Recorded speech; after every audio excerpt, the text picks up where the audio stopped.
ವಿದ್ಯಾರ್ಥಿಗಳೇ, ನಾವು ಇಂದಿನ ಅವಧಿಯಲ್ಲಿ ಬಹುಭುಜಾಕೃತಿಗಳ ಬಗ್ಗೆ ಸಾಕಷ್ಟು ವಿಚಾರಗಳನ್ನ ತಿಳ್ಕೊಳ್ಳಿ, ಹೌದಲ್ವಾ? ಬಹುಭುಜಾಕೃತಿ ಎಂದರೇನು, ಬಹುಭುಜಾಕೃತಿಯ ವಿಧಗಳು, ಅಂತರ್ವಕ್ರ ಬಹಿರ್ವಕ್ರ ಬಹುಭುಜಾಕೃತಿ, ನಿಯತ ಮತ್ತು ಅನಿಯತ ಬಹುಭುಜಾಕೃತಿಗಳು, ಹೌದಲ್ವಾ? ಬಹುಭುಜಾಕೃತಿಯಲ್ಲಿ ಎಳೆಯಬಹುದಾದ ಕರ್ಣಗಳ ಸಂಖ್ಯೆಯನ್ನು ಯಾವ ರೀತಿ ಕಂಡುಹಿಡಿಯುವುದು, ಹೊರಕೋನಗಳು ಮತ್ತು ಒಳಕೋನಗಳನ್ನ ಯಾವ ರೀತಿಯಾಗಿ ನಾವು ಕಂಡುಹಿಡಿತೀವಿ, ಇಷ್ಟೆಲ್ಲ ವಿಚಾರಗಳನ್ನ ನಾವು ಹಿಂದಿನ ಅವಧಿಯಲ್ಲಿ ನಾವು ಕಲಿತೀವಿ. ಮಕ್ಕಳ, ನಾವು ಇವತ್ತು ಚತುರ್ಭುಜಗಳು ಪರಿಚಯದ ಪ್ರಮುಖ ಭಾಗವಾಗಿರ್ತಕ್ಕಂಥ ಚತುರ್ಭುಜದ ವಿಧಗಳು ಯಾವುವು, ಚತುರ್ಭುಜಗಳು ಬಾಹುಗಳು ಮತ್ತು ಅವುಗಳು ಹೊಂದಿರತಕ್ಕಂಥ ಕೋನಗಳ ಸ್ವಭಾವದ ಆಧಾರದ ಮೇಲೆ ಅವುಗಳನ್ನ ವಿವಿಧ ರೀತಿಯಲ್ಲಿ ನಾವು ವಿಭಾಗಿಸಿದೀವಿ ಮಕ್ಕಳ, ಹೌದಲ್ವಾ? ಯಾವ ರೀತಿ ವಿಭಾಗಿಸಿದೀವಿ ಅಂತಂದ್ರೆ, ಚತುರ್ಭುಜವನ್ನ ನಿಮಗೆ ಗೊತ್ತಿದೆ, ಚತುರ್ಭುಜ 4 ಬಾಹುಗಳು ಮತ್ತು 4 ಕೋನಗಳನ್ನ ಒಳಗೊಂಡಿರುತ್ತೆ, 4 ಶೃಂಗಗಳನ್ನ, ಮತ್ತು ಚತುರ್ಭುಜಕ್ಕೆ ಎಳೆಯಬಹುದಾದ ಗರಿಷ್ಠ ಕರ್ಣಗಳ ಸಂಖ್ಯೆ 2 ಅಂತ ನಮಗೆ ಗೊತ್ತಿದೆ. ಇವು ಬೇಸಿಕ್ ಆಗಿರ್ತಕ್ಕಂತಹ ಗುಣಲಕ್ಷಣಗಳು. ಆದರೆ ಅವುಗಳು ಕೋನಗಳು ಮತ್ತು ಬಾಹುಗಳನ್ನ ಬೇರೆ ಬೇರೆ ರೀತಿಯಾಗಿ ಹೊಂದಿದ್ದಾಗ ಅವುಗಳಿಗೆ ನಾವು ಒಂದೊಂದು ವಿಶೇಷವಾದ ಹೆಸರನ್ನು ನೀಡಿದ್ವಿ. ಅದರ ಆಧಾರದ ಮೇಲೆ ನೋಡಿ, ಮೊದಲನೇದಾಗಿ ಅದನ್ನ ತ್ರಾಪಿಜ್ಯ, ಆಮೇಲೆ ಪತಂಗ ಮತ್ತು ಸಮಾಂತರ ಚತುರ್ಭುಜ ಅಂತ ವಿಭಾಗಿಸಿದ್ವಿ ಮಕ್ಕಳ. ಯಾವ್ದು ಹೇಳಿ? ತ್ರಾಪಿಜ್ಯ, ಪತಂಗ, ಮತ್ತೊಂದು ಸಮಾಂತರ ಚತುರ್ಭುಜ. ಮತ್ತೊಮ್ಮೆ ಮಕ್ಕಳ ಸಮಾಂತರ ಚತುರ್ಭುಜವನ್ನು ನಾವು ಆಯತ ಮತ್ತು ವಜ್ರಾಕೃತಿ ಅಂತಕ್ಕಂತಹ ಚತುರ್ಭುಜಗಳಾಗಿ ವಿಭಾಗಿಸಿದ್ವಿ. ಅವೆರಡನ್ನೂ ನಾವು ಸಾಮ್ಯತೆಯನ್ನ ಪರಿಗಣಿಸಿದಾಗ ನಮಗೆ ಚೌಕ ಸಿಗ್ತಾ ಇದೆ. ಅಂದ್ರೆ ಇವೆಲ್ಲವುಗಳು ಕೂಡ ಚತುರ್ಭುಜದ ವಿಧಗಳು. ನಿಮಗೆ ಏನಾದ್ರು ಆ ರೀತಿಯ ಪ್ರಶ್ನೆಗಳು ಕೇಳಿದಾಗ ಚತುರ್ಭುಜದ ವಿಧಗಳು ಯಾವ್ಯಾವು ಅಂದಾಗ ನೀವು ಇಷ್ಟನ್ನು ಬರೀಬಹುದು. ಯಾವ್ಯಾವ್ದು ಬರೀತೀರ ಮಕ್ಕಳ? ತ್ರಾಪಿಜ್ಯ, ಪತಂಗ, ಸಮಾಂತರ ಚತುರ್ಭುಜ, ಮತ್ತೊಮ್ಮೆ ಸಮಾಂತರ ಚತುರ್ಭುಜದ ವಿಧಗಳಾಗಿರ್ತಕ್ಕಂತಹ ಆಯತ ಮತ್ತು ವಜ್ರಾಕೃತಿಯನ್ನ ಹೇಳ್ತೀರಾ. ಮತ್ತೆ ಅವುಗಳು ಎರಡೂ ಹೊಂದಿರತಕ್ಕಂತಹ ಸಾಮ್ಯತೆ ಹೊಂದಿರತಕ್ಕಂಥ ಆಕೃತಿ ನಮಗೆ ಚೌಕ. ಹಾಗಾಗಿ ಇವಷ್ಟು ಕೂಡ ಚತುರ್ಭುಜದ ವಿಧಗಳಾಗಿವೆ. ಗೊತ್ತಾಯ್ತಲ್ವಾ? ಮತ್ತೊಮ್ಮೆ ತ್ರಾಪಿಜ್ಯ, ಪತಂಗ, ಸಮಾಂತರ ಚತುರ್ಭುಜ, ಹಾಗೆಯೇ ಆಯತ, ವಜ್ರಾಕೃತಿ ಮತ್ತು ಚೌಕ, ಇವಿಷ್ಟು ಕೂಡ ನಿಮಗೆ ಚತುರ್ಭುಜದ ವಿಧಗಳಾಗಿವೆ. ಹಾಗಾದ್ರೆ ಇವುಗಳ ಒಂದೊಂದು ಹೊಂದಿರತಕ್ಕಂತಹ ವೈಶಿಷ್ಟ್ಯಗಳೇನು, ಯಾವ ರೀತಿಯ ಗುಣಲಕ್ಷಣಗಳನ್ನ ಇವು ಹೊಂದಿರುವುದರ ಆಧಾರದ ಮೇಲೆ ಒಂದಕ್ಕೊಂದು ವಿಭಿನ್ನವಾಗಿವೆ ಎಂಬುದನ್ನು ನಾವು ಚಿತ್ರಗಳನ್ನ ಬರೆದುಕೊಳ್ಳುವ ಮುಖಾಂತರ ಅವುಗಳ ಗುಣಲಕ್ಷಣಗಳನ್ನ ತಿಳಿಯೋಣ. ಇನ್ನು ನೀವು ಮುಂದಿನ ತರಗತಿಗಳಿಗೆ ಹೋದಾಗ ಇವುಗಳ ವಿಸ್ತೀರ್ಣಗಳನ್ನ ಯಾವ ರೀತಿ ಕಂಡುಹಿಡಿಯಬಹುದು, ಇವುಗಳನ್ನ ನಾವು ಸಮಾಜದಲ್ಲಿ ಯಾವ ರೀತಿ ಬಳಸಿಕೊಂಡು ಲೆಕ್ಕಗಳನ್ನ ಸಾಲ್ವ್ ಮಾಡಬಹುದು ಅಂತಕ್ಕಂಥದಕ್ಕೆ ಈ ಚಾಪು ನಿಮಗೆ ಬಹಳ ಹೆಲ್ಪ್ ಆಗುತ್ತೆ, ಹೌದಲ್ವಾ? ನೋಡಿ, ಉದ್ದ ಅಗಲಗಳನ್ನ ಲೆಕ್ಕ ಆಗ್ತಕ್ಕಂಥದ್ದು, ವಿಸ್ತೀರ್ಣವನ್ನ ಲೆಕ್ಕ ಆಗ್ತಕ್ಕಂಥದ್ದಲ್ಲಿ ಈ ಚಾಪು ನಮಗೆ ಬಹಳಷ್ಟು ಸಹಕಾರಿಯಾಗಿದೆ. ಇರ್ಲಿ ಮಕ್ಕಳ, ನಾವು ಮೊದಲನೇದಾಗಿ ಚತುರ್ಭುಜದ ಮೊದಲನೇ ವಿಧ ಆಗಿರ್ತಕ್ಕಂತಹ ತ್ರಾಪಿಜ್ಯ, ಟ್ರಪೀಜಿಯಂ ಅಂತಂದ್ರೆ ಏನು, ಈ ತ್ರಾಪಿಜ್ಯ ಯಾವ ಯಾವ ರೀತಿಯ ಗುಣಲಕ್ಷಣಗಳನ್ನ ಹೊಂದಿದೆ ಅಂತಕ್ಕಂಥದ್ದನ್ನ ತಿಳ್ಕೊಳ್ತಾ ಹೋಗೋಣ. ಹಾಗಿದ್ರೆ ಮೊದಲನೇದಾಗಿ ನಮಗೆ ಗೊತ್ತಿರಲಿ, ಏನು ತ್ರಾಪಿಜ್ಯ? ತ್ರಾಪಿಜ್ಯ ಈ ಚತುರ್ಭುಜ ಎಂದರೆ ಏನು ಅಂತ ನೀವು ಹೇಳ್ಬಿಟ್ರಪ್ಪ. ಏನಂತ? 4 ಬಾಹುಗಳಿಂದ ಅಥವಾ ಒಂದು ಸಮತಲದಲ್ಲಿ ಏಕರೇಖಾಗತವಾದ 4 ರೇಖಾಖಂಡಗಳು ತಮ್ಮ ಅಂತ್ಯ ಬಿಂದುಗಳಲ್ಲಿ ಸಂಧಿಸಿದಾಗ ಉಂಟಾಗುವ ಆವೃತ ಆಕೃತಿಯನ್ನು ನಾವು ಚತುರ್ಭುಜ ಅಂತ ಕರೀತೀವಿ, ಹೌದಲ್ವಾ? ಹಾಗಾದ್ರೆ ತ್ರಾಪಿಜ್ಯ ಅಂತಂದ್ರೆ ನೋಡಿ, ಒಂದು ಜೊತೆ ಸಮಾಂತರ ಬಾಹುಗಳನ್ನು ಹೊಂದಿರುವ ಚತುರ್ಭುಜವನ್ನು ನಾವು ತ್ರಾಪಿಜ್ಯ ಅಂತ ಕರಿತೀವಿ, ಹೌದಲ್ವಾ? ಏನು ತ್ರಾಪಿಜ್ಯ ಅಂದ್ರೆ? ಒಂದು ಜೊತೆ ಸಮಾಂತರ ಬಾಹುಗಳನ್ನು ಹೊಂದಿರುವ ಚತುರ್ಭುಜವನ್ನು ನಾವು ತ್ರಾಪಿಜ್ಯ ಅಂತ ಕರಿತೀವಿ. ಹಾಗಾದ್ರೆ ನಾನು ನೋಡಿ ನಿಮ್ಗೆ ಚಿತ್ರ ಬರೆದಿದ್ದೀನಿ, ನಾನು ತ್ರಾಪಿಜ್ಯದ ಚಿತ್ರವನ್ನು ಬರೆದಿದ್ದೀನಿ ಮಕ್ಕಳ. ಇಲ್ಲಿ ಎ ಬಿ ಸಿ ಡಿ ಅಂತಕ್ಕಂಥದ್ದು ಒಂದು ಟ್ರಾಪಿಜಿಯ ರೈಟ್. ಇದರಲ್ಲಿ ಒಂದು ಜೊತೆ ಬಾಹುಗಳು ಸಮಾನಾಂತರವಾಗಿದ್ದಾವೆ. ನೋಡಿ, ನಾನು ನಿಮಗೆ ಬಾಣದ ಗುರುತನ್ನು ಹಾಕಿದ್ದೀನಲ್ವಾ, ಅಂದ್ರೆ ಎ ಬಿ ಬಾಹು ಸಿ ಡಿ ಬಾಹುವಿಗೆ ಸಮಾನಾಂತರವಾಗಿದೆ. Parallel, A B parallel to C D. ಹಾಗಾಗಿ ನಾವು ಎ ಬಿ ಸಿ ಡಿ ಯನ್ನ ಒಂದು ತ್ರಾಪಿಜ್ಯ ಎಂದು ಕರೆಯುತ್ತೇವೆ. ಮತ್ತೊಂದ್ಸರಿ ತ್ರಾಪಿಜ್ಯ ಅಂದ್ರೆ ಒಂದು ಜೊತೆ ಸಮಾಂತರ ಬಾಹುಗಳನ್ನು ಹೊಂದಿರುವ ಚತುರ್ಭುಜವನ್ನ ನಾವು ತ್ರಾಪಿಜ್ಯ ಎಂದು ಕರೆಯುತ್ತೇವೆ. ಚಿತ್ರದಲ್ಲಿ ಎ ಬಿ ಸಿ ಡಿ ಅಂತಕ್ಕಂಥದ್ದು ಒಂದು ತ್ರಾಪಿಜ್ಯ. ಇಲ್ಲಿ A B parallel to C D, that is A B ಸಮಾಂತರ ಸಿ ಡಿ ಅಂತ ಕೂಡ ಹೇಳ್ತೀವಿ. ಮಕ್ಕಳ ಮುಂದುವರೆದಾದರೆ ಸಮಾಂತರವಲ್ಲದ ಬಾಹುಗಳ ಅಳತೆಗಳೇನಾದರೂ ಸಮನಾಗಿದ್ರೆ ಆ ತ್ರಾಪಿಜ್ಯವನ್ನ ನಾವು ಸಮದ್ವಿಬಾಹು ತ್ರಾಪಿಜ್ಯ ಅಂತ ಕರಿತೀವಿ. ನೋಡಿ, ನಾನು ಮತ್ತೊಂದು ನಿಮಗೆ ತ್ರಾಪಿಜ್ಯ ತೋರಿಸ್ತಾ ಇದ್ದೀನಿ. ಪಿ ಕ್ಯೂ ಆರ್ ಎಸ್ ಅಂತಕ್ಕಂಥದ್ದು ಒಂದು ಸಮದ್ವಿಬಾಹು ತ್ರಾಪಿಜ್ಯವಾಗಿದೆ. ಮೊದಲನೇದಾಗಿ ಅದು ತ್ರಾಪಿಜ್ಯ, ಯಾಕಂದ್ರೆ P Q parallel to S R ಅಥವಾ ಆರ್ ಎಸ್ ಅದೊಬ್ಬ ತ್ರಾಪಿಜ್ಯ ಆಯ್ತಲ್ವಾ. ಇನ್ನ ಸಮಾಂತರವಲ್ಲದ ಎರಡು ಬಾಹುಗಳಾಗಿರ್ತಕ್ಕಂತಹ ಪಿ ಎಸ್ ಮತ್ತು ಕ್ಯೂ ಆರ್ ಗಳು ಪರಸ್ಪರ ಸಮನಾಗಿದ್ದಾವೆ. ಬೋತ್ ಆರ್ ಈಕ್ವಲ್, ಅಂದ್ರೆ ಅವುಗಳ ಉದ್ದಗಳು ಒಂದೇ ಆಗಿವೆ. ಫಾರ್ ಎಕ್ಸಾಂಪಲ್, ಇದೇನು 3 ಸೆಂಟಿಮೀಟರ್ ಇದೆ, ಇದು ಕೂಡ 3 ಸೆಂಟಿಮೀಟರ್ ಇದೆ. ಗೊತ್ತಾಗ್ತಾ ಇದೆಯಲ್ಲ, ಎರಡು ಬಾಹುಗಳು ಇರ್ತಕ್ಕಂತಹ 4 ಬಾಹುಗಳಲ್ಲಿ 2 ಬಾಹುಗಳ ಉದ್ದಗಳು ಸಮನಾಗಿದ್ದಾವೆ. ಹಾಗಾಗಿ ಈ ಪಿ ಕ್ಯೂ ಆರ್ ಎಸ್ ಅಂತಕ್ಕಂಥದ್ದು ಒಂದು ಸಮದ್ವಿಬಾಹು ತ್ರಾಪಿಜ್ಯ. ಕ್ಲಿಯರ್? ತ್ರಾಪಿಜ್ಯ ಮತ್ತೆ ಸಮದ್ವಿಬಾಹು ತ್ರಾಪಿಜ್ಯ. ಹಾಗಾದ್ರೆ ಈ ತ್ರಾಪಿಜ್ಯ ಸಮದ್ವಿಬಾಹು ತ್ರಾಪಿಜ್ಯ ಯಾವ ಯಾವ ರೀತಿಯ ಗುಣಲಕ್ಷಣಗಳನ್ನ ಹೊಂದಿದವೆ ನೋಡಿ, ಒಂದೊಂದಾಗೆ ನೋಡ್ತಾ ಹೋಗೋದು. ತ್ರಾಪಿಜ್ಯದ ಮೊದಲನೇ ಗುಣಲಕ್ಷಣ ಮಕ್ಕಳ, ತ್ರಾಪಿಜ್ಯದಂತೆ ಹೇಳ್ತಕ್ಕಂಥ ನಾವು ಕರ್ಣಗಳು ಪರಸ್ಪರ ಛೇದಿಸ್ತವೆ. ನೀವೇನಾದ್ರೂ ಕರ್ಣಗಳನ್ನ ನೀವು ಹೇಳಿದ್ರೆ ಆ ಕರ್ಣಗಳು ಪರಸ್ಪರ ಛೇದಿಸ್ತವೆ, ಹೌದಲ್ವಾ? ಕರ್ಣಗಳು ಪರಸ್ಪರ ಛೇದಿಸುತ್ತವೆ. ಎರಡನೇ ಮಕ್ಕಳ, ಸಮಾಂತರವಲ್ಲದ ಬಾಹುಗಳ ಮಧ್ಯ ಬಿಂದುಗಳನ್ನು ಸೇರಿಸುವ ರೇಖಾಖಂಡವು ಸಮಾಂತರ ಬಾಹುಗಳಿಗೆ ಸಮಾಂತರವಾಗಿರುತ್ತದೆ. ನೋಡಿ, ಸಮಾಂತರವಲ್ಲದ ಬಾಹುಗಳು ಇರ್ತಾರೆ ಎರಡು, ಯಾವ್ದಾದ್ರು ಎಡಿ ಮತ್ತು ಬಿಸಿ. ಈ ಬಾಹುಗಳ ಮಧ್ಯ ಬಿಂದುಗಳನ್ನು ಸೇರಿಸುವ ರೇಖಾಖಂಡವು ಸಮಾಂತರ ಬಾಹುಗಳಿಗೆ ಸಮಾನಾಂತರವಾಗಿರುತ್ತದೆ.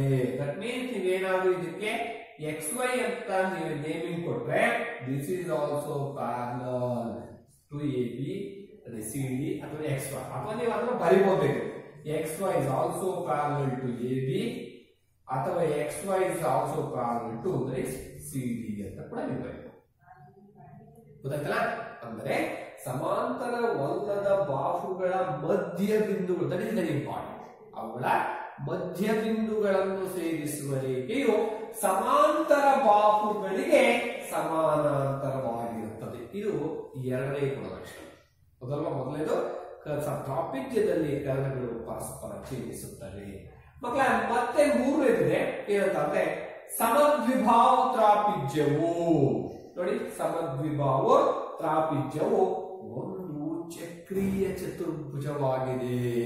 ನೋಡಿ, ಸೈಕ್ಲಿಕ್ ಕ್ವಾಡ್ರಿಲ್ಯಾಟರಲ್ ಏನು ಒಂದು ಚಕ್ರೀಯ ಚತುರ್ಭುಜ. ಏನಂದ್ರೆ ಅದನ್ನ ಈ ಆಕೃತಿಯ ಸಮದ್ವಿಬಾಹು ತ್ರಾಪಿಜ್ಯವನ್ನ ಚಕ್ರೀಯ ಚತುರ್ಭುಜವಾಗಿರೋದ್ರಿಂದ ಅದನ್ನ ವೃತ್ತದಲ್ಲಿ ನಾವು ಅಂತಸ್ಥವಾಗಿಸಬಹುದು. ಅಂದ್ರೆ ಅವುಗಳ ಶೃಂಗಗಳ ಮೂಲಕ ಹಾದು ಹೋಗುವ ಹಾಗೆ ನಾವು ಒಂದು ವೃತ್ತವನ್ನ ರಚಿಸಬಹುದು. ಕ್ಲಿಯರ್? ಸೊ ಇದು ತ್ರಾಪಿಜ್ಯದ ಗುಣಲಕ್ಷಣ ಅಲ್ವಾ? 3 ಗುಣಲಕ್ಷಣಗಳನ್ನ ನೀವು ನೋಡ್ಕೋಬೇಕಾಗುತ್ತೆ. ಕರ್ಣಗಳು ಪರಸ್ಪರ ಛೇದಿಸುತ್ತವೆ. ಸಮಾಂತರ ತ್ರಾಪಿಜ್ಯದಲ್ಲಿ ಸಮಾಂತರವಲ್ಲದ ಬಾಹುಗಳ ಮಧ್ಯ ಬಿಂದುಗಳನ್ನು ಸೇರಿಸುವ ರೇಖಾಖಂಡವು ಸಮಾಂತರ ಬಾಹುಗಳಿಗೆ ಸಮಾಂತರವಾಗಿರುತ್ತದೆ ಅಂತ ತಿಳ್ಕೊಳ್ಳಿ. ಮೂರನೇದು ಮಕ್ಕಳ, ಸಮದ್ವಿಬಾಹು ತ್ರಾಪಿಜ್ಯವು ಒಂದು ಚಕ್ರೀಯ ಚತುರ್ಭುಜವಾಗಿದೆ. ಅಂದ್ರೆ ಅದನ್ನ ವೃತ್ತದಲ್ಲಿ ಅಂತಸ್ಥವಾಗಿಸಬಹುದು ಅನ್ನೋದು ಅನ್ನೋದು ನಿಮ್ಗೆ ಗೊತ್ತಿದೆ ಮಕ್ಕಳು. ಇನ್ನೂ ಒಂದಿದೆ ನೋಡಿ, ಈ ಸಮಾಂತರವಲ್ಲದ ಬಾಹುಗಳ ಮಧ್ಯಬಿಂದುಗಳನ್ನು ಸೇರಿಸುವ ರೇಖಾಖಂಡ ಇದೆಯಲ್ಲ, ಇದರ ಉದ್ದವು ಸಮಾಂತರ ಬಾಹುಗಳ ಉದ್ದಗಳ ಮೊತ್ತದ ಅರ್ಧದಷ್ಟಿರುತ್ತದೆ. ಅಂದ್ರೆ ಇದರ ಉದ್ದ ಇವುಗಳ ಮೊತ್ತದ ಅರ್ಧದಷ್ಟಿರುತ್ತದೆ. ಅದು 4ನೇ ಗುಣಲಕ್ಷಣವಾಗಿದೆ. ಈ 4 ಗುಣಲಕ್ಷಣಗಳನ್ನ ನೀವು ಸರಿಯಾಗಿ ತಿಳ್ಕೊಂಡು ಅವುಗಳನ್ನ ಮನಸ್ಸಿನಲ್ಲೇ ಇಟ್ಕೊಳ್ಬೇಕು. ನಾನು ಯಾವಾಗಾದ್ರೂ ಕೇಳಿದ್ರೆ ನೀವು ಹೇಳ್ಬೇಕು. ಅಂದ್ರೆ ಇವುಗಳು ನಮಗೆ ಬೇರೆ ಬೇರೆ ರೀತಿಯ ಲೆಕ್ಕಗಳನ್ನ, ತ್ರಾಪಿಜ್ಯಕ್ಕೆ ಸಂಬಂಧಪಟ್ಟಂತಹ ಲೆಕ್ಕಗಳನ್ನ ಬಿಡಿಸುವಾಗ ನಮ್ಗೆ ಬಹಳ ಸಹಕಾರಿಯಾಗಿದೆ. ಅಂದ್ರೆ ನೀವು ತ್ರಾಪಿಜ್ಯದ ವ್ಯಾಖ್ಯೆ, ಚಿತ್ರ, ಆಮೇಲೆ ಅದರಲ್ಲಿರ್ತಕ್ಕಂಥ ಒಂದು ಜೊತೆ ಸಮಾಂತರ ಬಾಹುಗಳು ಮತ್ತು ಸಮದ್ವಿಭಾವ ತ್ರಾಪಿಜ್ಯ ಅಂತಂದ್ರೆ ಏನು, ಮತ್ತೆ ಅವುಗಳ ಗುಣಲಕ್ಷಣಗಳನ್ನ ಇವಿಷ್ಟನ್ನ ನೀವು ಸರಿಯಾದ ರೀತಿಯಲ್ಲಿ ತಿಳ್ಕೊಳ್ಬೇಕು. ಹಾಗಾಗಿ ಮಕ್ಕಳನ್ನ ನೀವು ಮುಂದುವರೆದು ಪತಂಗ ಕೈಟ್ ಅಂತ ಹೇಳ್ತೀವಲ್ಲ, ಆ ಪತಂಗ ಅಂತಂದ್ರೆ ಏನು, ಪತಂಗದ ಗುಣಲಕ್ಷಣಗಳು ಯಾವ್ಯಾವು ಅಂತ ಈಗ ನಾವು ತಿಳಿತಾ ಹೋಗ್ತೇವೆ. ಈಗ ನಾವು ಚತುರ್ಭುಜದ 2ನೇ ವಿಧ ಆಗಿರ್ತಕ್ಕಂತಹ ಪತಂಗದ ಬಗ್ಗೆ ತಿಳ್ಕೊಳ್ಳೋಣ. ಕೈಟ್ ಅಂತ ಕರಿತೀವಲ್ವಾ, ಪತಂಗ, ಗಾಳಿಪಟ ಇವೆಲ್ಲ ಬಿಡ್ತಿರಲ್ವಾ ರಜದ ಅವಧಿಗಳಲ್ಲಿ. ಆ ಪತಂಗ ಗಾಳಿಪಟ ಅಂತ ಹೇಳ್ತೀವಿ, ಅದನ್ನ ಇಂಗ್ಲಿಷಲ್ಲಿ ಕೈಟ್ ಅಂತ ಕರಿತೀವಿ. ಅದು ಕೂಡ ಚತುರ್ಭುಜದ ಒಂದು ವಿಧ. ಆ ಪತಂಗ ಯಾವ ಯಾವ ಲಕ್ಷಣಗಳನ್ನ ಒಳಗೊಂಡಿರುತ್ತದೆ ಮತ್ತು ಅದನ್ನ ಯಾವ ರೀತಿ ನಾವು ವ್ಯಾಖ್ಯಾನಿಸ್ತೀವಿ ಅಂತಕ್ಕಂಥದ್ದನ್ನ ಈಗ ನೋಡ್ತಾ ಹೋಗೋಣ. ನೋಡಿ, ಪತಂಗ ಅಂತಂದ್ರೆ ಏನು, ಪಾದದ ಅಳತೆ ಒಂದೇ ಆಗಿರುವ 2 ಸಮದ್ವಿಭಾವ ತ್ರಿಭುಜಗಳನ್ನ ಅವುಗಳ ಪಾದಗಳೊಂದಿಗೆ ಸೇರಿಸಿದಾಗ ಉಂಟಾಗುವ ಚತುರ್ಭುಜವನ್ನ ನಾವು ಪತಂಗ ಅಂತ ಕರಿತೀವಿ. ಗೊತ್ತಲ್ಲ, ನಾನು ಮತ್ತೊಮ್ಮೆ ಕೇಳಿಸ್ಕೊಳ್ಳಿ ಸರಿಯಾಗಿ. ಪಾದದ ಅಳತೆ ಒಂದೇ ಆಗಿರುವ 2 ಸಮದ್ವಿಭಾವ ತ್ರಿಭುಜಗಳನ್ನ ಅವುಗಳ ಪಾದಗಳೊಂದಿಗೆ ಸೇರಿಸಿದಾಗ ಉಂಟಾಗುವ ಚತುರ್ಭುಜವೇ ಪತಂಗ. ಮತ್ತ ನಾವಿಲ್ಲಿ ಆಲ್ರೆಡಿ ಒಂದು ಪತಂಗದ ಚಿತ್ರವನ್ನು ನಾನು ನಿಮಗೆ ಬರೆದಿದ್ದೆ. ಚತುರ್ಭುಜ ABCD ಅಂತಕ್ಕಂಥದ್ದು ಒಂದು ಪತಂಗ. ಯಾಕೆ ಇದರಲ್ಲಿ ನೋಡಿ, BD ಅಂತಕ್ಕಂಥದ್ದು ಈ 2 ತ್ರಿಭುಜಗಳಿಗೂ ಸಾಮಾನ್ಯವಾಗಿರ್ತಕ್ಕಂತಹ ಪಾದವಾಗಿದೆ. ಹಾಗೆ ನೀವು ನೋಡ್ರಿ, ABD ತ್ರಿಭುಜ ಮತ್ತು BCD ತ್ರಿಭುಜ ನೋಡಿದ್ರೆ ಇದು ಸಮದ್ವಿಭಾವ ತ್ರಿಭುಜ. ಎಸ್, ಏನಾಗಿದ್ರೆ ಸಮದ್ವಿಭಾವ ತ್ರಿಭುಜ ಅಂದ್ರೆ?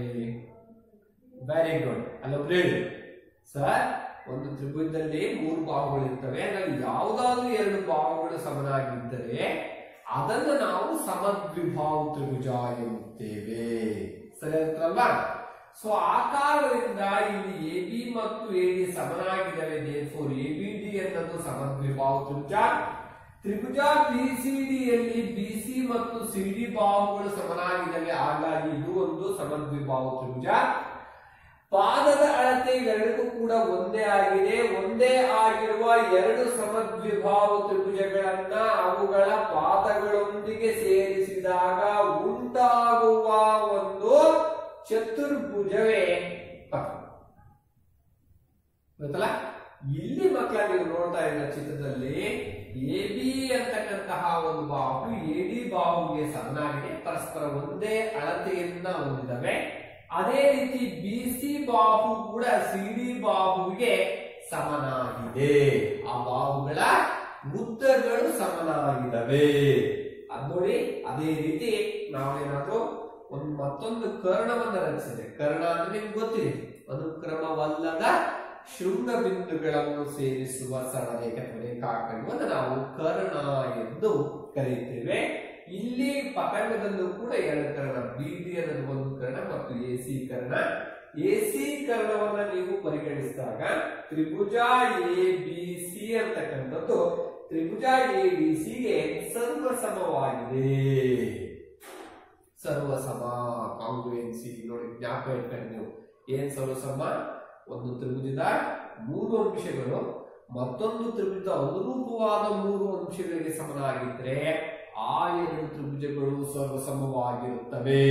ಇಲ್ಲಿ ನೋಡಿ, AB ಯ ಉದ್ದ AD ಯ ಉದ್ದಕ್ಕೆ ಸಮ, BC ಯ ಉದ್ದ CD ಯ ಉದ್ದಕ್ಕೆ ಸಮ, ಎಸಿ ಅಂತಕ್ಕಂಥದ್ದು ಉಭಯ ಸಾಮಾನ್ಯ, ಹೌದಲ್ವಾ? ಬಾಹು ಬಾಹು ಬಾಹು ಸರ್ವಸಮತೆಯ ಸಿದ್ಧಾಂತದ ಆಧಾರದ ಮೇಲೆ ಈ ಎರಡೂ ತ್ರಿಭುಜಗಳು ಸರ್ವಸಮವಾಗಿವೆ, ಹೌದಲ್ವಾ? ಸೊ ಹಾಗಾಗಿ ಪತಂಗದಲ್ಲಿ ಎಬಿಸಿ ಮತ್ತು ತ್ರಿಭುಜ ಎಡಿಸಿಗಳು ಸರ್ವಸಮ ತ್ರಿಭುಜಗಳಲ್ಲಿ ಸಿಗ್ತವೆ ಅಂತಕ್ಕಂಥದ್ದು ನಮಗೆ ಗೊತ್ತಾಯ್ತು ಮಕ್ಕಳ. ಇವ್ರು ನಾವು ಸರ್ವಸಮ ಅಂತ ಅಂದಾಗ ನೋಡಿ, ಯಾವುದು ತ್ರಿಭುಜ ಎಬಿಡಿ ಮತ್ತು ಬಿಸಿಡಿ ಬೇರೆ ಬೇರೆ ಆಯ್ಕೆಯನ್ನು ಹೊಂದಿದ್ದಾವೆ, ಗೊತ್ತಾಯ್ತಲ್ಲ? ಸೊ ಈಗ ನಾವು ಮತ್ತಿನ್ನುಳಿದ ಲಕ್ಷಣಗಳನ್ನ ವ್ಯಾಖ್ಯೆಯ ಜೊತೆಗೆ ಯಾವ ಬಾಹುಗಳು ಸಮನಾಗಿದ್ದಾವೆ, ಯಾವೆಲ್ಲಾ ತ್ರಿಭುಜಗಳು ಸರ್ವಸಮವಾಗಿವೆ ಅಂತ ತಿಳ್ಕೊಂಡ್ವಲ್ವಾ? ಈಗ ಮುಂದುವರೆದು ಎಂತಹ ಗುಣಲಕ್ಷಣಗಳನ್ನ ಪತಂಗ ಹೊಂದಿರುತ್ತೆ ಅಂತಕ್ಕಂಥ ನೋಡಬೇಕು. ಅಂದ್ರೆ ಎರಡು ಜೊತೆ ಬಾಹುಗಳು ಸಮನಾಗಿವೆ. ನೋಡಿ ಇಲ್ಲಿ ಒಂದು ಜೊತೆ ಎ ಬಿ ಮತ್ತು ಎ ಡಿ ಒಂದು ಜೊತೆ ಬಾಹುಗಳು ಸಮನಾಗಿವೆ. ಅದೇ ರೀತಿ ಬಿ ಸಿ ಮತ್ತು ಸಿ ಡಿ ಮತ್ತೊಂದು ಜೊತೆ ಬಾಹುಗಳು ಸಮನಾಗಿವೆ. ಅಲ್ಲಿಗೆ ಪತಂಗದಲ್ಲಿ ಎರಡು ಜೊತೆ ಬಾಹುಗಳು ಪರಸ್ಪರ ಸಮನಾಗಿರುತ್ತವೆ, ರೈಟ್? ನೆಕ್ಸ್ಟ್ ಕರ್ಣಗಳು ಪರಸ್ಪರ ಲಂಬವಾಗಿ ಅರ್ಧಿಸುತ್ತವೆ. ನೋಡಿ ಕರ್ಣಗಳೇನಾಗಿದ್ದಾವೆ ನೋಡಿ, ಪರಸ್ಪರ ಲಂಬವಾಗಿ ಅರ್ಧಿಸಿದವೆ, ಗೊತ್ತಾಯ್ತಲ್ಲ? ಸೊ ಅಲ್ಲಿ 90 ಡಿಗ್ರಿ ಉಂಟಾಗ್ತಾ ಇರ್ತಕ್ಕಂಥದ್ದು ನಮಗೆ ಗೊತ್ತಾಗ್ತಾ ಇದೆ. ಕರ್ಣಗಳು ಪರಸ್ಪರ ಲಂಬವಾಗಿ ಅರ್ಧಿಸ್ತಾ ಇದೆ. ಸೊ ಮೂರನೇದು, ಕರ್ಣವು ಅಭಿಮುಖ ಶೃಂಗಕೋನಗಳನ್ನ ಅರ್ಧಿಸುತ್ತದೆ. ಮಕ್ಕಳ, ನಾವೇನಾದ್ರೂ ಎಸಿ ಕರ್ಣವನ್ನ ಗಮನಿಸಿದ್ರೆ ಈ ಕೋನ ಎ ಅಂತಕ್ಕಂಥದ್ದು 60 ಮತ್ತು ಇದೇನಾದ್ರೂ ಮತ್ತೊಂದು ಸ್ವಲ್ಪ ಅಂಗುಲ ಕೋನಗಳು ಸಮ ಆತರ ಇದ್ದಾಗ ಆ ಕೋನಗಳು ಪರಸ್ಪರ ಏನಾಗಿರ್ತವೆ, ಅರ್ಧಿಸಿರ್ತವೆ, ಸಮನಾದ ಭಾಗಗಳನ್ನಾಗಿ ವಿಭಾಗಿಸುತ್ತದೆ ಅಂತ ಅಷ್ಟೇ ಅರ್ಥ, ಗೊತ್ತಲ್ಲ? ಆ ಕರ್ಣಗಳು ಕೋನಗಳನ್ನು ಶೃಂಗ ಕೋನಗಳನ್ನ ಎರಡು ಸಮನಾದ ಕೋನಗಳಾಗಿ ವಿಭಾಗಿಸ್ತದೆ. 60 60 ಇದ್ರೆ 30 30 ಅರ್ಧಿಸಿರುತ್ತೆ. 80 40 40 ಅಂದ್ರೆ ಮೀನ್ಸ್ BAD 80 ಇದ್ರೆ BAO 40 BOA 40 ಇರುತ್ತೆ. ಅಥವಾ ಇದು 80 ಇದ್ರೆ BCO 40 and DCO ಕೂಡ 40 ಇರುತ್ತೆ. ಈ ರೀತಿ ಕರ್ಣವು ಅಭಿಮುಖ ಶೃಂಗ ಕೋನಗಳನ್ನ ಅರ್ಧಿಸುತ್ತದೆ ಅಂತ ಗೊತ್ತಾಗುತ್ತೆ. ಅಂದ್ರೆ ಇದು ಈ ಮೂರು ಕೂಡ ಪತಂಗದ ಗುಣಲಕ್ಷಣಗಳು. ಏನು?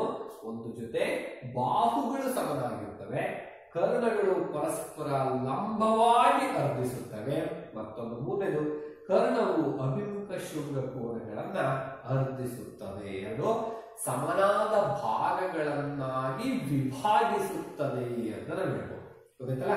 ಸೊ ಇದು ಎರಡನೇ ಚತುರ್ಭುಜದ ವಿಧ ಆಗಿರ್ತಕ್ಕಂಥ ಪತಂಗದ ಬಗ್ಗೆ ನಾವು ತಿಳ್ಕೊಳ್ಳಿ. ಮಕ್ಕಳ, ಮುಂದುವರೆದು ನಾವೀಗ ಸಮಾಂತರ ಚತುರ್ಭುಜ, ಆಯತ, ವಜ್ರಾಕೃತಿ ಮತ್ತು ಚೌಕಗಳ ಗುಣಲಕ್ಷಣಗಳನ್ನು ಕೂಡ ನಾವೀಗ ತಿಳಿತಾ ಹೋಗೋಣ. ಒಂದು ಸಮಾಂತರ ಚತುರ್ಭುಜ.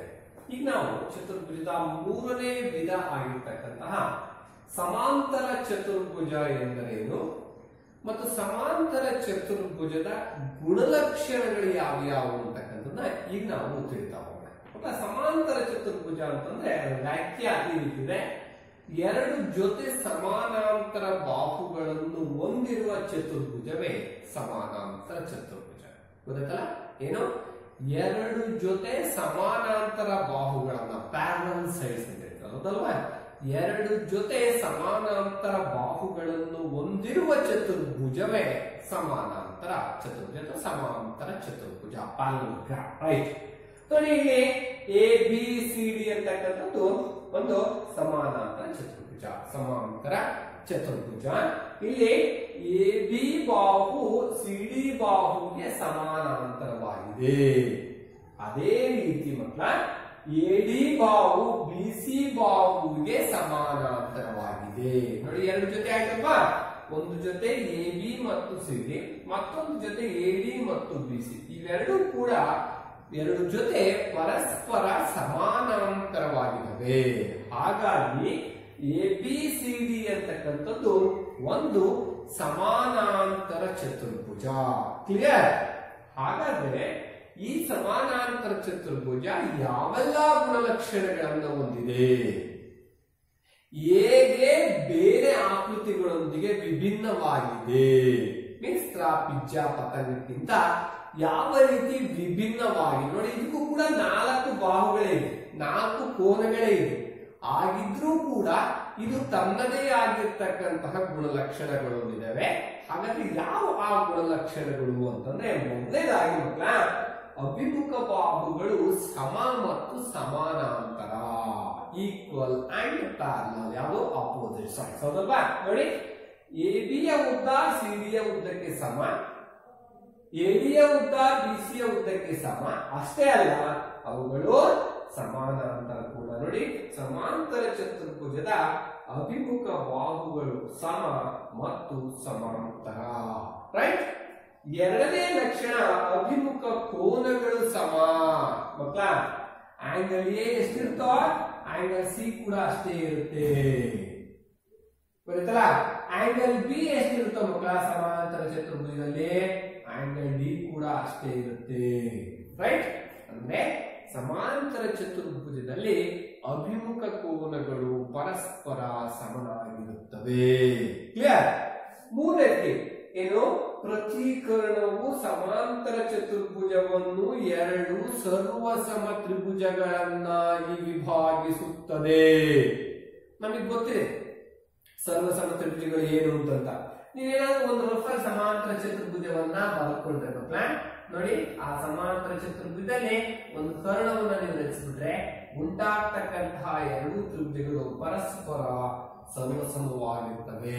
ಅಂದ್ರೆ ಅನುರೂಪ ಬಾಹುಗಳು ಮತ್ತು ಕೋನಗಳು ಮತ್ತೊಂದು ತ್ರಿಭುಜದ ಅನುರೂಪ ಬಾಹುಗಳು ಕೋನಗಳಿಗೆ ಪರಸ್ಪರ ಸಮನಾಗಿರ್ತಕ್ಕಂಥದ್ದು ಅಂತ ನಮಗೆ ಗೊತ್ತಾಗುತ್ತೆ. ಹಾಗಾಗಿ ಪ್ರತೀಕರಣವು ಸಮಾಂತರ ಚತುರ್ಭುಜವನ್ನ ಎರಡು ಸರ್ವಸಮ ತ್ರಿಭುಜಗಳನ್ನಾಗಿ ವಿಭಾಗಿಸುತ್ತದೆ. ಇದು ಸಮಾಂತರ ಚತುರ್ಭುಜದ ಮೂರನೇ ಗುಣಲಕ್ಷಣ. ಮಕ್ಕಳ ನಾಲ್ಕನೇದು ಸಮಾಂತರ ಚತುರ್ಭುಜದ ಅನುಕ್ರಮ ಕೋನಗಳು ಸರಳ ಕೋನ ಪೂರಕಗಳಾಗಿರುತ್ತವೆ. ಎಷ್ಟು ಚೆನ್ನಾಗಿದೆಯಲ್ಲ? ಸೊ ಮತ್ತು ನಮಗೆ ಏನು ಸರಳ ಕೋನ ಪೂರಕ ಅಂತ ಗೊತ್ತಿರಬೇಕು. ಅಂದ್ರೆ ಯಾವ್ದಾದ್ರು ಎರಡು ಕೋನಗಳ ಮೊತ್ತ 180 ಡಿಗ್ರಿ ಇದ್ರೆ ಆ ಕೋನಗಳನ್ನ, ಎರಡೂ ಕೋನಗಳನ್ನ ಸರಳ ಕೋನ ಪೂರಕಗಳು. 180 ಆಯ್ತಲ್ವಾ? ಸರಳ ರೇಖೆ ಕೋನ ಸರಳ ಕೋನ ಪೂರಕ. ರೈಟ್.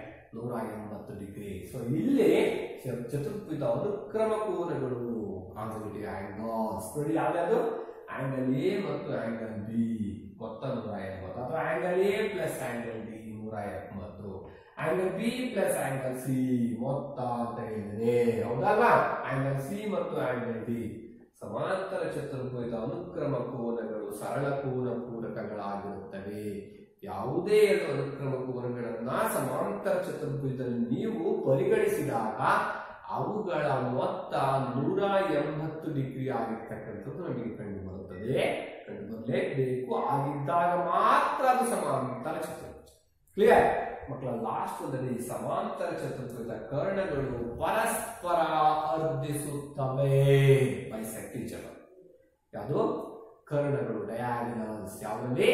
ಸಮಾಂತರ ಚತುರ್ಭುಜದಲ್ಲಿ ಕರ್ಣಗಳು ಪರಸ್ಪರ ಅರ್ಧಿಸುತ್ತವೆ. ನೀವೇನಾದ್ರೂ ಇದೊಂದು ಕರ್ಣ ಇರಲಿಲ್ಲ, ಮತ್ತೊಂದು ಕರ್ಣವನ್ನ ನೀವು ರೀತಿ ಹೇಳಿದ್ರೆ ಆ ಕರ್ಣಗಳು ಪರಸ್ಪರ ಅರ್ಧಿಸುತ್ತವೆ. ಅಂದ್ರೆ ಅವುಗಳು ಸಮನಾದ ಭಾಗಗಳನ್ನು ಹೊಂದಿರ್ತವೆ.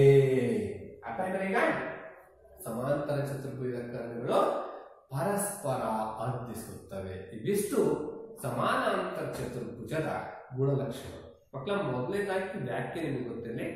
ಎರಡು ಜೊತೆ ಸಮಾಂತರ ಬಾಹುಗಳನ್ನ ಹೊಂದಿರುವ ಚತುರ್ಭುಜವನ್ನ ನಾವು ಸಮಾನಾಂತರ ಚತುರ್ಭುಜ ಎಂದು ಕರೆಯುತ್ತೇವೆ. ಸಮಾನಾಂತರ ಚತುರ್ಭುಜ ನೋಡಿ, ಎ ಬಿ ಸಿ ಡಿಯಲ್ಲಿ ಎ ಬಿ ಅನ್ನೋದು ಸಿ ಡಿಗೆ ಪ್ಯಾರಲ್, ಎ ಡಿ ಅನ್ನೋದು ಬಿ ಸಿಗೆ ಪ್ಯಾರಲ್ ಆಗಿದೆ. ಗೊತ್ತಾಯ್ತಲ್ಲ? ಸೊ ಇವುಗಳ ಗುಣಲಕ್ಷಣಗಳು ಅಭಿಮುಖ ಬಾಹುಗಳು ಸಮ ಮತ್ತು ಸಮಾಂತರ. ರೈಟ್. ಎರಡನೇದು ಅಭಿಮುಖ ಕೋನಗಳು ಸಮನಾಗಿರುತ್ತವೆ. ಮೂರನೇದು ಪ್ರತೀಕರಣವು ಸಮಾಂತರ ಚತುರ್ಭುಜವನ್ನ ಎರಡು ಸರ್ವಸಮ ತ್ರಿಭುಜಗಳನ್ನಾಗಿ ವಿಭಾಗಿಸುತ್ತದೆ. ನಾಲ್ಕನೇದು ಸಮಾಂತರ ಚತುರ್ಭುಜದ ಅನುಕ್ರಮ ಕೋನಗಳು, ಸಮಾಂತರ ಚತುರ್ಭುಜದ ಅನುಕ್ರಮ ಕೋನಗಳು ಸರಳ ಕೋನ ಪೂರಕಗಳಾಗಿರುತ್ತವೆ. ಅಂಡ್ ಲಾಸ್ಟ್ ಒಂದು ಸಮಾಂತರ ಚತುರ್ಭುಜದ ಕರ್ಣಗಳು ಪರಸ್ಪರ ಅರ್ಧಿಸುತ್ತವೆ. Diagonals bisect each other. ಹೌದಲ್ವಾ?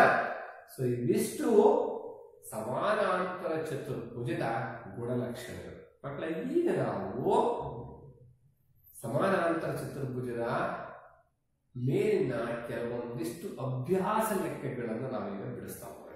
ಗೊತ್ತಾಯ್ತಲ್ಲ? ಸೊ ಈಗ ಒಂದೊಂದಾಗಿ ಬರೆದುಕೊಂಡು ಅವುಗಳನ್ನ ಬಿಡಿಸ್ತಕ್ಕಂತಹ ಪ್ರಯತ್ನವನ್ನ ನಾವು ಈ ಗುಣಲಕ್ಷಣಗಳನ್ನ ಬಳಸಿಕೊಂಡು ಬಿಡಿಸ್ತಾ ಹೋಗೋಣ. ಈಗ ನಾವು ಸಮಾಂತರ ಚತುರ್ಭುಜದ ಮೇಲಿನ ಕೆಲವೊಂದಿಷ್ಟು ಅಭ್ಯಾಸ ಲೆಕ್ಕಗಳನ್ನ ಬಿಡಿಸ್ತಾ ಹೋಗೋಣ. ಆಯ್ತಲ್ವಾ? ಅಂದ್ರೆ ನಮ್ಗೆ ಈಗಾಗಲೇ ಸಮಾಂತರ ಚತುರ್ಭುಜ ಅಂದ್ರೆ ಏನು, ಅದರ ಗುಣಲಕ್ಷಣಗಳು ನಮಗೆ ಚೆನ್ನಾಗಿ ಗೊತ್ತಾಗಿದೆ.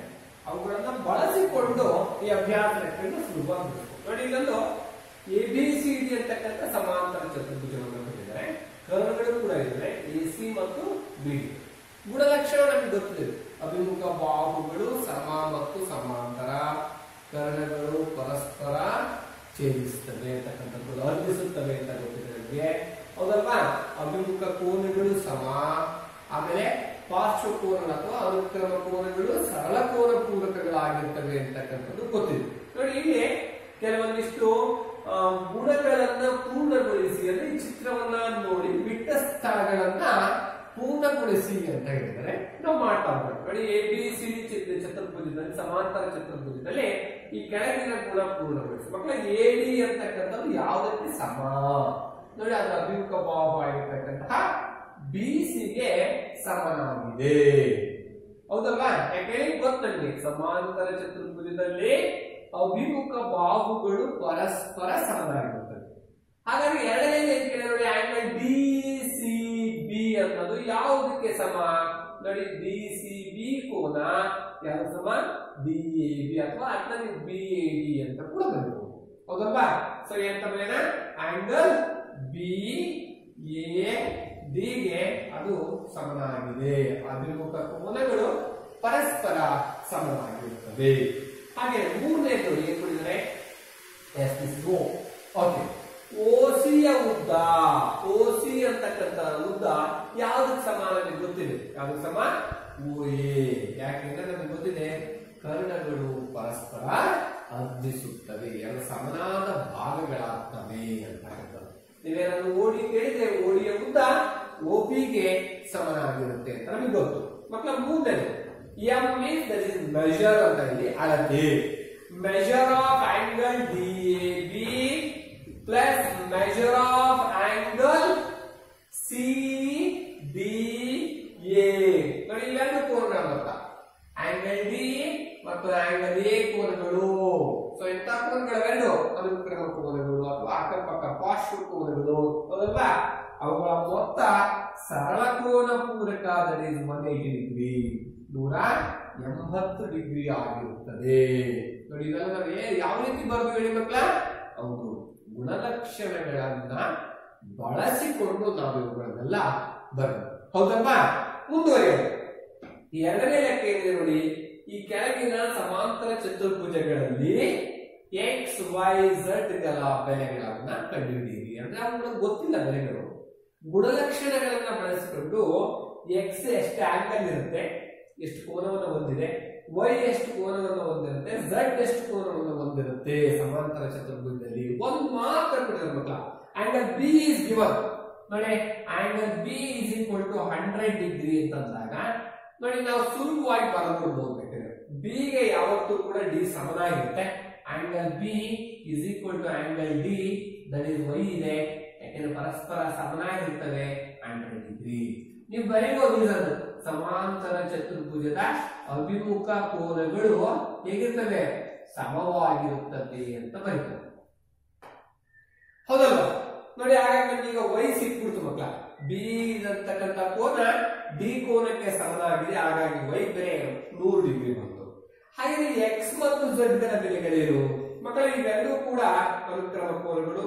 ಅನುಕ್ರಮ ಅನುಕ್ರಮ ಕೋನಗಳ ಮೊತ್ತ 180 ಡಿಗ್ರಿ ಇರಲೇಬೇಕು. ಅದು ಸಮಾಂತರ ಚತುರ್ಭುಜದ ಗುಣಲಕ್ಷಣ.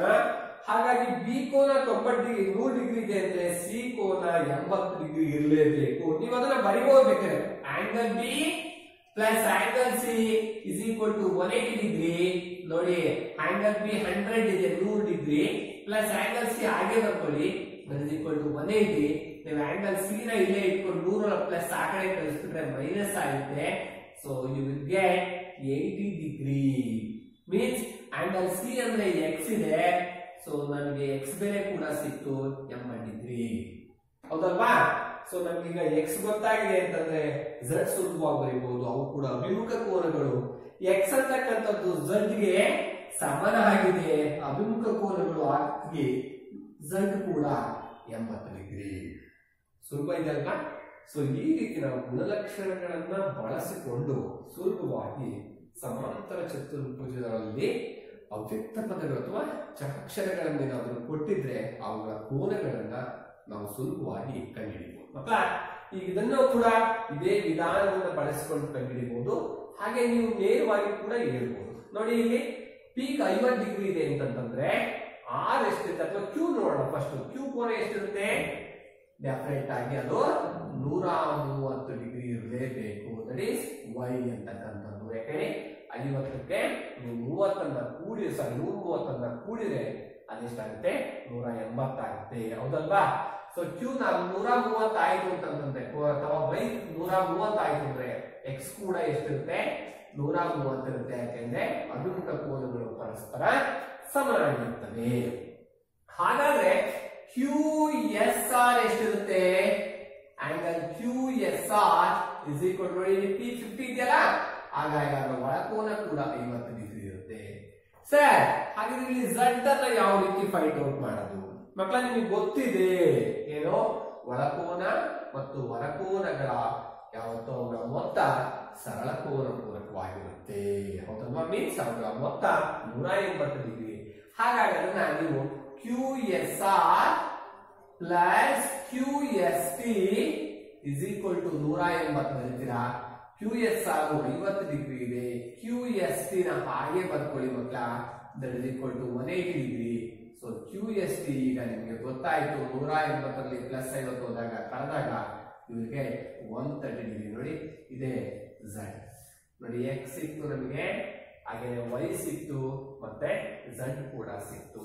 ಹೌದಲ್ವಾ? ನೀವು ಕ್ಯಾಲ್ಕುಲೇಟ್ ಮಾಡಿದ್ರೆ ಒಳಗೆ ಗೊತ್ತಾಗುತ್ತೆ. 130ಕ್ಕೆ 50 ಕೂಡಿದ್ರೆ 180, ಮತ್ತೆ ಇದು ಕೂಡ 130ಕ್ಕೆ ನೀವು 50 ಸಾರಿ 130ಕ್ಕೆ ಎಕ್ಸ್ ಎಷ್ಟು ಇದೆ ನೋಡಿ. ಹೌದು, 130 ಆಯ್ತಲ್ವಾ? ಸಮನಾಗಿರುವ ಪರಸ್ಪರ. ಇದು ಕೂಡ ಅಷ್ಟೇ, ಪಿ ಕೋನಕ್ಕೆ ಎಸ್ ಕೋನ ಇದೆಯಲ್ಲ 50 ಇದ್ರೆ ಅವು ಕೂಡ ಪರಸ್ಪರ ಸಮನಾಗಿದ್ದಾವೆ. 50, 50, 100 ಮತ್ತೆ 130, 230, 230ಕ್ಕೆ 130 ಕೂಡಿದ್ರೆ ನಿಮ್ಗೆ 360 ಚತುರ್ಭುಜದ ಒಳಕೋನ ಬಂದ್ಬಿಡ್ತು. ಗೊತ್ತಾಯ್ತಲ್ಲ? ಈ ರೀತಿ ನಾವು ಸುಲಭವಾಗಿ ಕೊಡದೇ ಇರತಕ್ಕಂತಹ ಕೋನಗಳನ್ನ ಗುಣಲಕ್ಷಣವನ್ನ ಬಳಸಿಕೊಳ್ಳೋದ್ರ ಮೂಲಕ ಕಂಡುಹಿಡಿಯಬಹುದು. ಮಕ್ಕಳೇ, ನೋಡಿ ಮತ್ತೊಂದು ಮೂರನೇದು ABCD ಅಂತಕ್ಕಂತಹ ಮತ್ತೊಂದು ಸಮಾನಾಂತರ ಚತುರ್ಭುಜ. ಅಲ್ಲಿ ನೀವು ನೋಡಿದಾಗ ಇಲ್ಲಿ ಇದು ಏನನ್ನ ರೆಪ್ರೆಸೆಂಟ್ ಮಾಡುತ್ತೆ ಈ ಕೋನ ಅಂತಂದ್ರೆ 90 ಡಿಗ್ರಿ.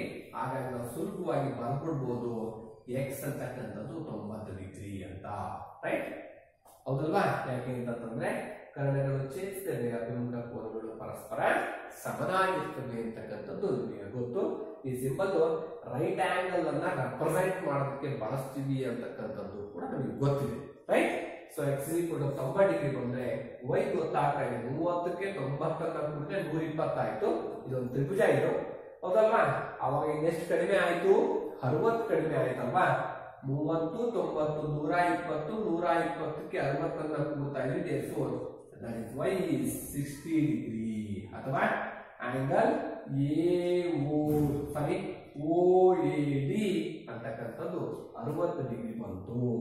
ಸೊ ಗೊತ್ತಾಯ್ತಲ್ಲ ಈಗ ನಮಗೀಗ y 60 ಡಿಗ್ರಿ ಬಂತು ಅಂದ್ರೆ ಮಕ್ಕಳ, ನೀವೇನಾದ್ರೂ DACB ಅನ್ನು ನೀವು ನೋಡಿದ್ರೆ ಈ DA ಅಂತಕ್ಕಂಥದ್ದು CB ಅಭಿಮುಖ ಕೋನಗಳು ಏನಾಗಿದ್ದಾವೆ? ಪರಸ್ಪರ ಸಮಾನಾಂತರವಾಗಿದ್ದಾವೆ. ಹಾಗಾಗಿ ಪರ್ಯಾಯ ಕೋನಗಳನ್ನ ನಾವು ರಿಲೇಶನ್ಶಿಪ್ ಅನ್ನ ನಾವು ಯೂಸ್ ಮಾಡಿಕೊಂಡಾಗ ಸೊ ಇಲ್ಲಿ y ಕೋನ ಏನಾಗಿದೆ? z ಕೋನಕ್ಕೆ ಸಮನಾಗಿರುತ್ತೆ. ಸೊ ಹಾಗಾಗಿ ಇಲ್ಲಿ z ಕೋನ ಕೂಡ ಎಷ್ಟಿರುತ್ತೆ? 60 ಡಿಗ್ರಿ ಇರುತ್ತೆ ಅಂತ ನಾವು ಸುಲಭವಾಗಿ ಹೇಳಬಹುದು. ಗೊತ್ತಲ್ಲ? ಈ ರೀತಿ ನಾವು ಕೋನಗಳ ಗುಣಲಕ್ಷಣಗಳನ್ನ ಬಳಸಿಕೊಳ್ಳುವುದರ ಮೂಲಕ ಕೂಡ ಅವ್ಯಕ್ತ ಪದಗಳ ಬೆಲೆಗಳನ್ನ ನಾವು ಸುಲಭವಾಗಿ ಕಂಡುಹಿಡಿಯಬಹುದು. ಗೊತ್ತಾಯ್ತಲ್ವಾ? ಸೊ ಮೊದಲನೇದಾಗಿ ಎಕ್ಸ್ ಕೋನ 90 ಡಿಗ್ರಿ, ಯಾಕಂದ್ರೆ ಅಭಿಮುಖ ಕೋನಗಳು ಪರಸ್ಪರ ಸಮನಾಗಿರ್ತವೆ.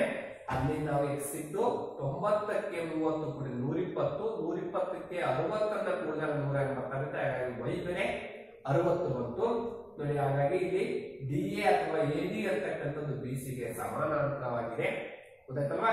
ಸೊ ಹಾಗಾಗಿ DAC ಕೋನ ACB ಕೋನಕ್ಕೆ ಸಮನಾಗಿದೆ, ಪರ್ಯಾಯ ಕೋನಗಳಾಗಿದ್ದಾವೆ, ಅದಲ್ವಾ?